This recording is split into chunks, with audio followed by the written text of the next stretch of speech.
Θέλω να μου πείτε, μαθαίνω τώρα από τον σύντροφό σας ότι και εσείς χάσατε ένα μωρό, ενώ μένατε μαζί με την Ειρήνη στο ίδιο σπίτι, συγκατοικούσατε τότε. Το δικό μου το παιδί, επειδή έχω χαρτιά και έκανα και τοξικολογικές και τα πάντα όλα, έφυγε από παθολογικά αίτια.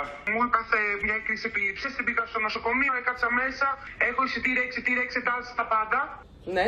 Το δικό μου το παιδί έφυγε από παθολογικά αίτια. Εγώ σας κάλεσα γιατί είχαμε την πληροφορία ότι ενώ πρόσεχε ένα παιδάκι ένα βράδυ και αυτό το παιδάκι πέθανε. Γι' αυτό σας κάλεσα. Λοιπόν, αυτό το παιδάκι λοιπόν... Είναι το δικό σας παιδάκι. Επειδή έχω εγώ χαρτί από ιατροδικαστή, το παιδί μου έφτασε παρατέταρτο στο νοσοκομείο και κατέληξε στο Καραμανδάνιο Πέδων Πατρών 6 και 5 το πρωί.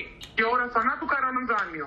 Δεν πέθανε στο σπίτι, απλά έπαθε μία κρίση, το μετέφερε στο νοσοκομείο, του κάνανε ανανύψεις. Δεν τα κατάφερε το παιδάκι μου. 5,5 ώρα έπαθε την κρίση, πήγε στο στενοφόρο, 6 παρατέταρτο έφτασε στο νοσοκομείο, 6 και 5 έφυγε από το νοσοκομείο το παιδί μου. Κατέληξε. Δεν βγήκε νεκρό από το σπίτι. Βγήκε με κρίση, με επιληψία. Ναι, βγήκε ζωντανό το παιδί. Απλά ήταν σε λίθαργο, πώς το λένε. Σε ανακοπή, είχε πάθει ανακοπή, αλλά ζούσε το παιδί όμως. Και πέθανε στο νοσοκομείο. Δεν τα κατάφερε στο νοσοκομείο. 6 και 5. Έχω χαρτί από ιατροδικαστή. Τι σας είπε η Ειρήνη για εκείνο το πρωί που ήταν μαζί με το παιδί? Τίποτα. Ήταν ταϊσμένο, ήταν αλλαγμένο, ήταν τα πάντα. Ναι. Το μωρό το δικό μου. Ναι.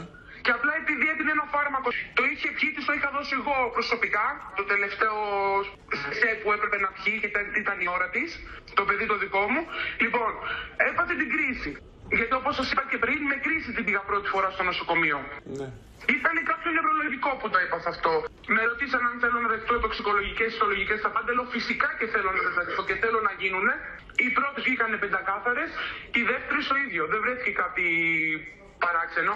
Και αν θα είχε βγει κάτι παράξενο, θα είχα και εγώ τράβαλα. Υπάρχει επίσημη αιτία θανάτου? Ευνίδιος θάνατος. Ναι.